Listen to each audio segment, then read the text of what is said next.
Reality itself reflects back to us that which we are putting out and that which we believe about it. So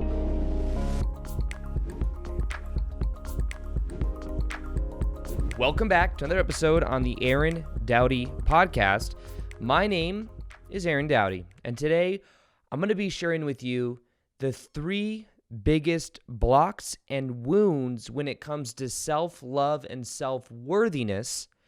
And this is the wounds that stemmed from childhood that then get echoed throughout our life, whether we are aware of it or not.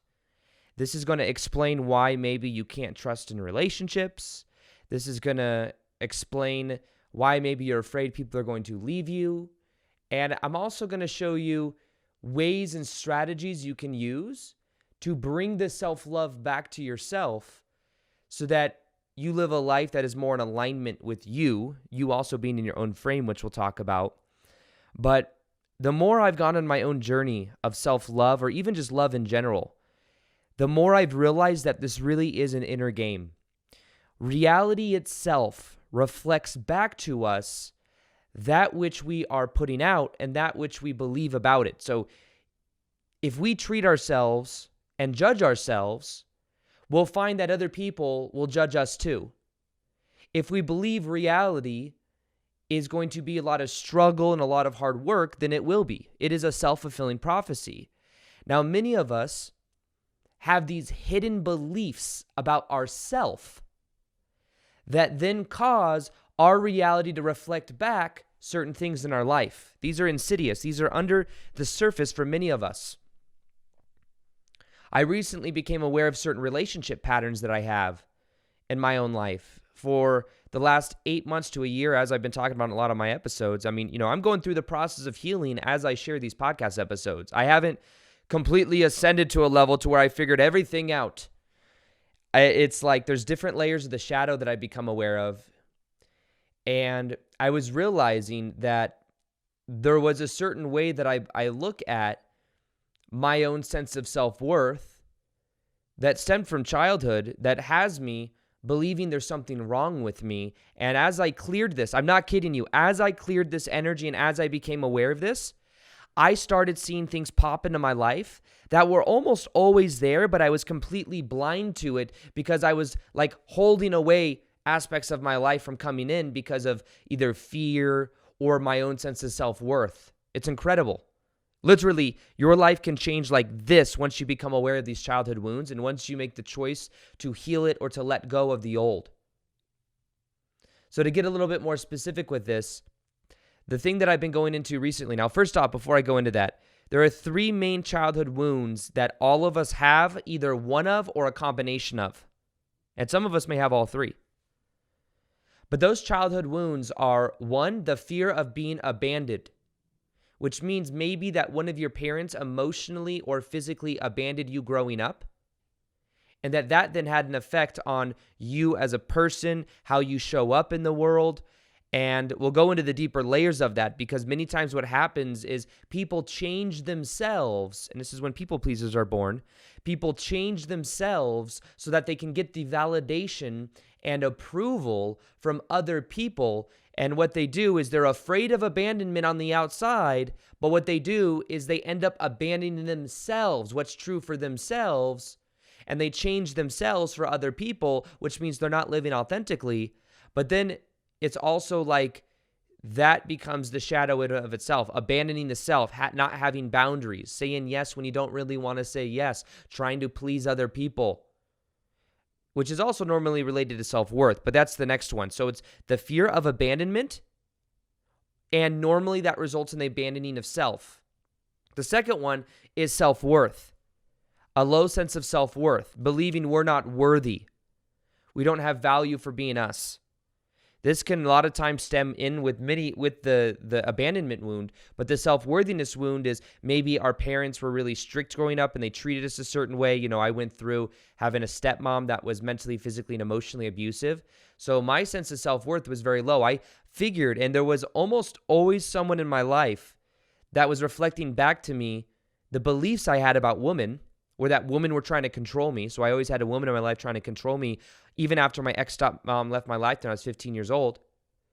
And it was up until I forgave my ex-stepmom energetically that then that pattern began to leave my life. And there were still actually trickles of that pattern coming in, and I've had to become aware of it and integrate it because there's a part of myself that I had to integrate to let go of that pattern. But see, I'm not worthy. I deserve somebody that maybe, another aspect of that was like, I found that because I felt emotionally abandoned growing up, that I would attract women that were emotionally unavailable. And I then thought, this is what I'm worthy of. I can't ask for somebody to be nurturing because this is all that I know. This is all that is comfortable. So worthiness has many layers to it. But if we don't feel worthy, like we get in life what we believe we deserve. And if we believe that we deserve somebody that's going to treat us like crap because we're afraid they're going to leave, which is also the abandonment wound, then we'll put up with a lot more. There's a reason that narcissists can only really deal with like empaths, because empaths, which is also normally from the abandonment wound or the worthiness, they will put up with it. They won't leave. They're afraid of leaving, or they will put up with a lot more than somebody that is attachment style secure would. So it's like that's the dynamic that is playing itself out. And once again, from a narcissist to an empath, which tend to attract each other, the narcissist has something to learn from the empath, and the empath has something to learn from the narcissist. And it's both rooted in the same core wound. The core wound is not feeling worthy.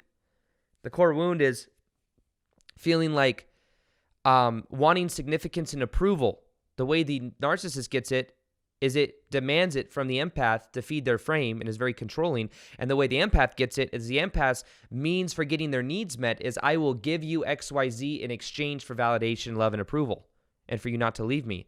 And a lot of times the empath knows that no one else would put up with the narcissist's like crazy antics. So it stays around too because it's so compassionate that it doesn't want the narcissist to be alone. And really, the empath doesn't want to be alone.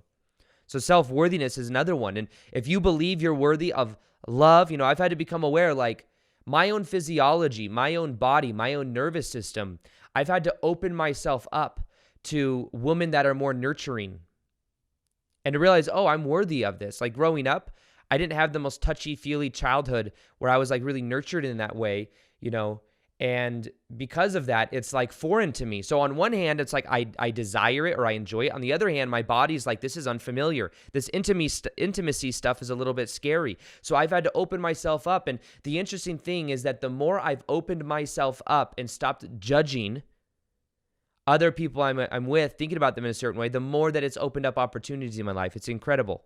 It's really an inner game. And the more worth I've acknowledged within myself. Not like, Aaron, you're so amazing. You have a great YouTube channel and you have so many followers and you're amazing. It's not like that.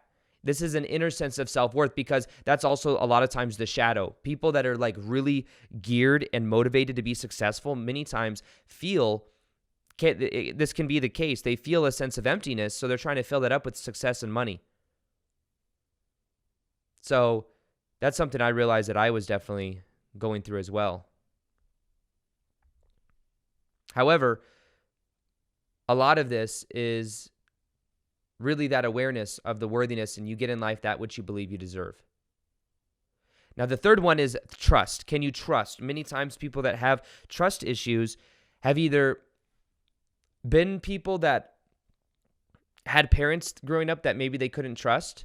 Maybe they were abused growing up, mentally, physically, emotionally, sexually, or their parents cheated on each other. One of their parents cheated on the other. So they lost a sense of trust. And normally, once again, that becomes to self-trust. Then they stop trusting themselves. And they will, in a way, sabotage themselves to always be a certain way because it feels familiar. So it's like many times people that have trust wounds, they could have like very deep, loving relationships, but they don't trust the other person because they maybe haven't forgiven their parents for cheating on each other. And then they sabotage it and they say, oh, this feels unfamiliar. Just like my body feels unfamiliar around being someone that's very nurturing and very touchy-feely, even though I like it, but at the same time, it's like I have to calm my nervous system and get used to it. At the same time, it's the same thing with trust.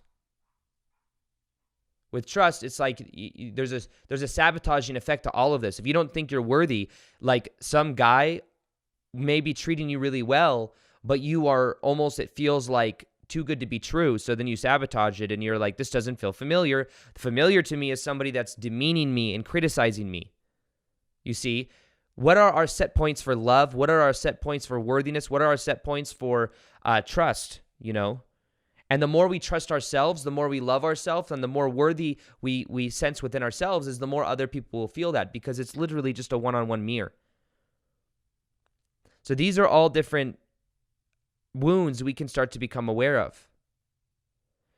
The wounds that I have, I definitely think there's there's all three of these wounds that I've been working through. One of them, of course, is the abandonment, feeling emotionally abandoned as a kid. And then I found that I shifted myself in order to, kind